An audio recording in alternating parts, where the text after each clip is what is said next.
The hash table at its core is a fairly simple data structure. Basically, behind the scenes, we have some array that will be storing our elements, and just like a lot of the other data structures that we've seen, we can insert new elements, check if a given element exists, or remove elements. So let's try inserting these three elements, A, C, and G. So let's say this hash table is going to store characters. For hashing my elements, I'm going to be using a simple hash function that just returns the ASCII value of that character. So the hash function given A will return 65 because 65 is the ASCII value of A. Similarly, the hash function will return 67 if given C because 67 is the ASCII value of C. The insert algorithm into a hash table is extremely simple for these simple cases. We'll talk about some complications later, but just generally speaking, it's a fairly simple algorithm in this context. Basically, what we do is we take our element that we want to insert, we compute its hash value, and then we convert that hash value into an index in our array. And how do we do that? Well, my array has some length. So in this case, this empty hash table has an array of length 5. So I can just mod my hash value by the length of the array to get an index. So 65 was the hash value, then I can do 65 mod 5, because the length of my array is 5, gets me an index of 0. I take my element, go to that index, and insert it. Let's take a look at C. The hash value of C is 67. To convert that to an index in this array, I have to mod it by the length of the array, which returns 2. So the index of C will be index 2. Let's try one more example. The hash value of the letter G is 71, which then modded by 5 to get an index in this array is 1. So G will be inserted at index 1. Notice that I picked numbers that would not overlap in terms of their indices. For this specific video, we're going to assume that we never have overlaps, aka collisions, and in a future video we'll discuss what do we actually do if two different objects map to the same exact index. But for now, don't worry about it. So that was the insert algorithm. It was super simple. We just hash our element, mod by the length of the array, and that gives us an index. How do I check if an element exists? So what if I asked, does the element C exist in this hash table? Again, I would just hash my element, so I would hash C.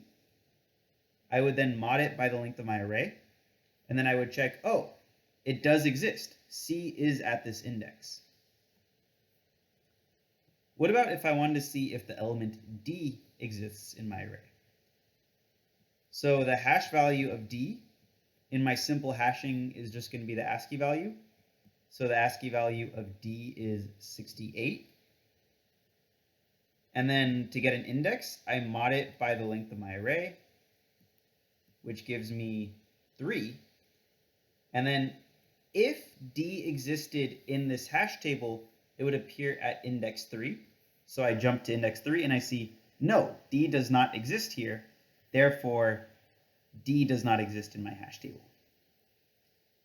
Let's try one more example. What about if I wanted to find the letter F?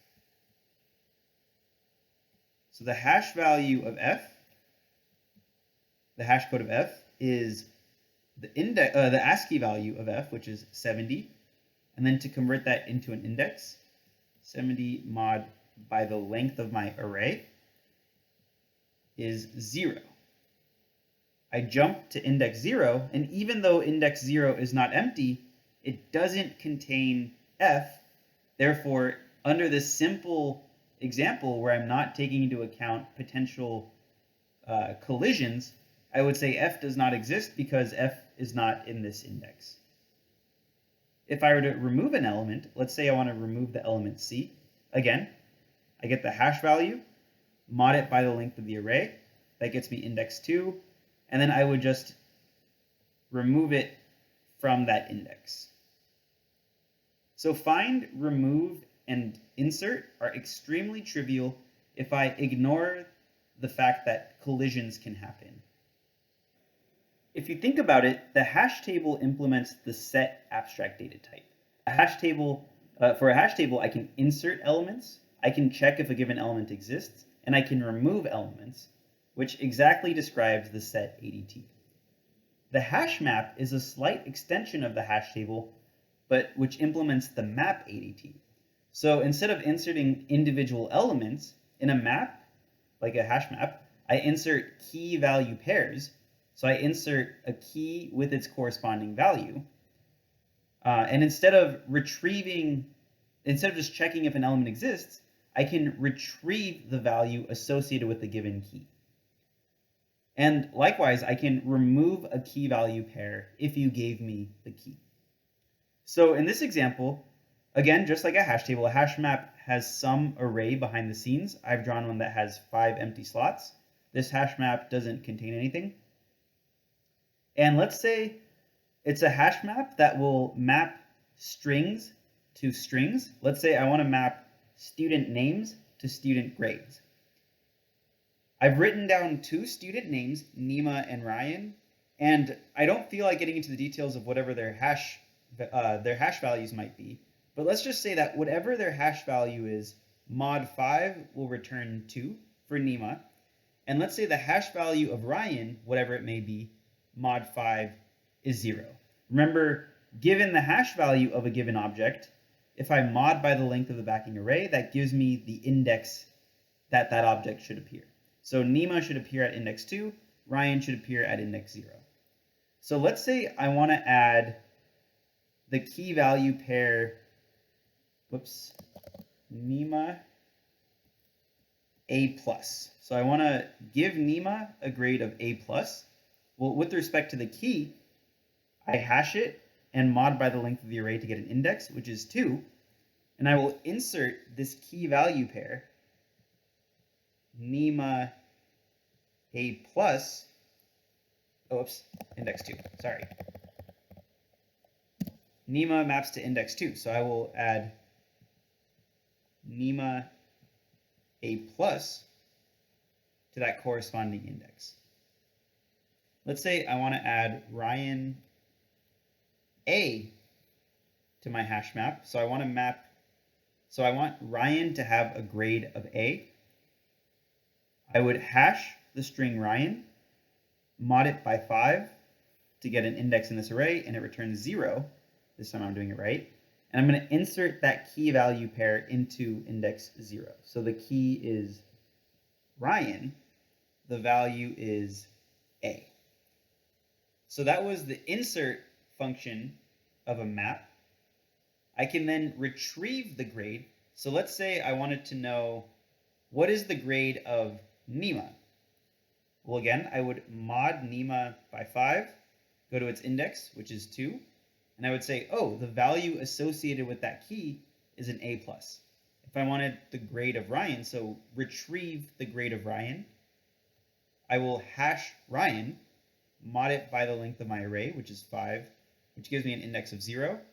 I go to that index. Oh, yes, this is the key Ryan. Let me return the corresponding value, which is 5. What if I wanted to retrieve Felix? So let's say h of Felix, mod 5, is 3. So let's say I wanted to retrieve the value associated with the key Felix. I hash it, mod by 5, which is the length of my array, to get an index, which is 3. I go to index 3. Uh-oh, nothing exists here, therefore Felix is not in my map. There is no value associated with this key.